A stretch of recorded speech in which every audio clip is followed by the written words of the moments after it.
Cette goutte du prince Rupert peut vous sembler ordinaire, mais que se passerait-il si je mettais à côté la goutte de la vidéo précédente? La première semble déjà grande, n'est-ce pas? Mais nous ne nous sommes pas arrêtés là, et pour la vidéo d'aujourd'hui, nous avons obtenu une énorme goutte de Rupert.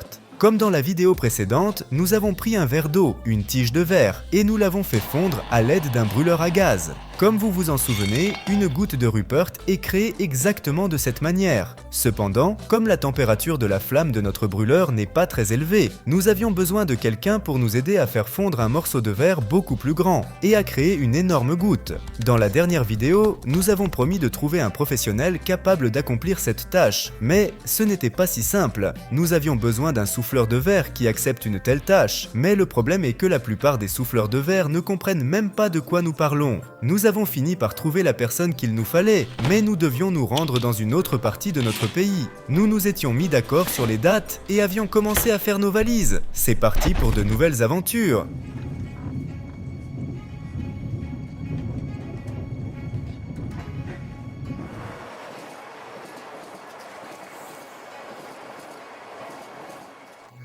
Le voyage allait à durer environ 6 heures. Dès notre arrivée, le souffleur de verre nous a accueillis en voiture et nous nous sommes rendus à l'atelier de soufflage de verre.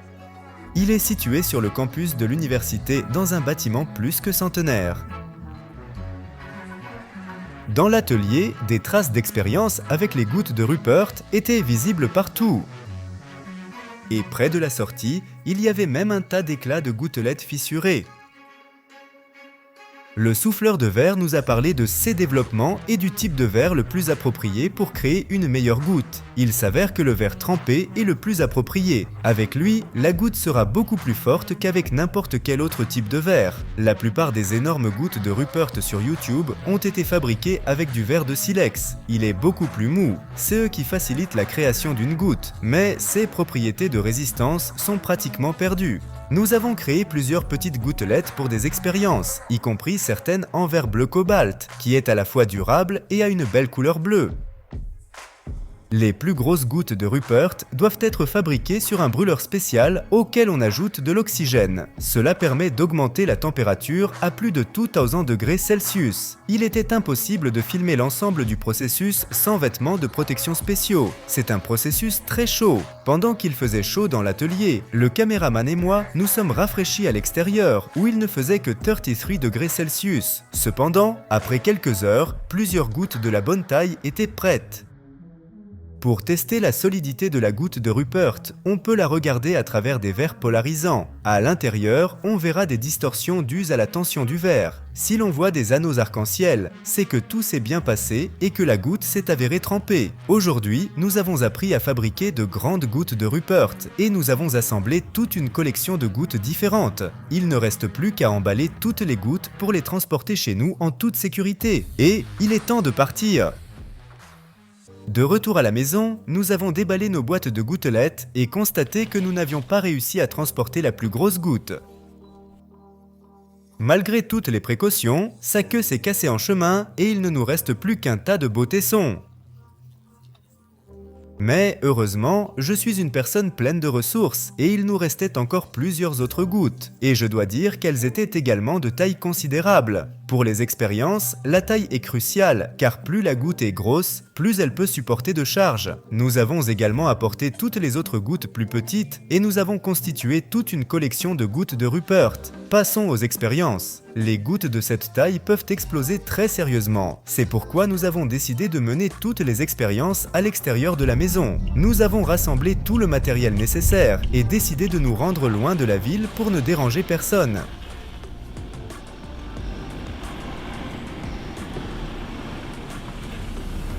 Nous avons pris tout un tas d'instruments de torture pour nos pauvres gouttes. Pensez-vous que quelque chose de notre set battra notre goutte ? Dans la vidéo précédente, nous avons montré que si vous appliquez une force à la base de la goutte de Rupert, il est peu probable qu'une personne l'endommage d'une manière ou d'une autre. Cependant, si vous brisez sa queue, la goutte se désintégrera immédiatement en de minuscules morceaux. Il est possible d'effectuer de telles actions avec de petites gouttes dans les mains, en respectant les techniques de sécurité. Mais pour une grosse goutte, nous avons décidé de construire une barrière protectrice à partir d'un film de polyéthylène. L'explosion a été impressionnante. Plusieurs éclats ont volé très loin, d'où l'importance des lunettes de protection dans ce type d'expérience. Nous avons ensuite pris des pinces et essayé d'y serrer notre grosse goutte. Il était presque évident que, quelle que soit la force avec laquelle nous serrions la pince, cela n'aurait pas d'importance pour une telle goutte. Même une petite goutte ordinaire peut résister à la pression des pinces, car leur force de compression est proportionnelle à 150 kg. Nous allons maintenant essayer d'écraser la grosse goutte avec une voiture. La pression exercée sur une roue est déjà d'environ 400 kg, mais le caoutchouc adoucit considérablement ce poids si la goutte est petite. Cette fois, nous avons pris une plaque métallique pour que la goutte ne pénètre pas dans le sol. Et, comme lors de la tentative précédente, malgré sa taille, la gouttelette résiste facilement à l'impact de la voiture. De plus, quelle que soit la vitesse à laquelle nous avons essayé, il est temps de mettre fin à ce comportement puéril.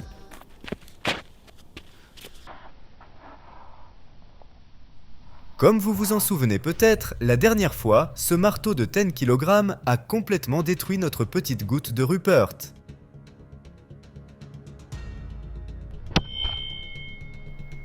Mais peut-on répéter la même chose avec sa version plus grande ?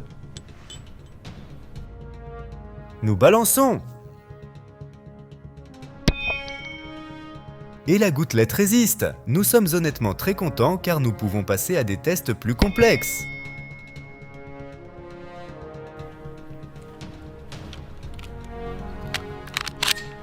Nous avons maintenant pris un pistolet pneumatique qui brise facilement une bouteille en verre.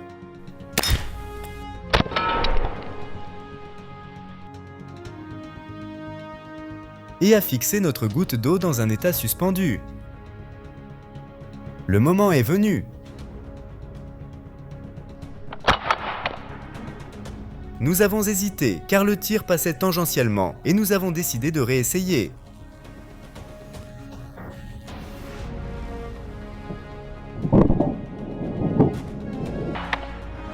Cette fois, on voit clairement sur l'image comment la balle de fer se brise contre la goutte de Rupert. Et notre sujet d'essai résiste facilement à un tel impact. Peut-il vraiment résister à tout ?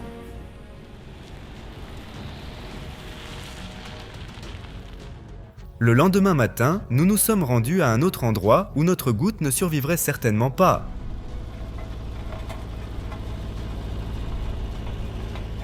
Il s'agit d'un rouleau d'asphalte, qui pèse environ 4 tonnes, mais la petite goutte de Rupert nous a immédiatement fait comprendre que tout n'était pas si simple lorsqu'elle a fait un trou dans l'asphalte.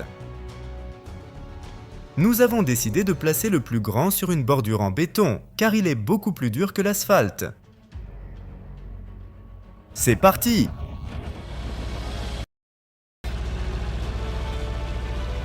Même avec 4 tonnes, la grande chute résiste facilement. Waouh! Nous avons découvert que ce rouleau a un mode de vibration, dans lequel son poids devient environ 2 fois plus important, et nous n'avons eu qu'à l'essayer.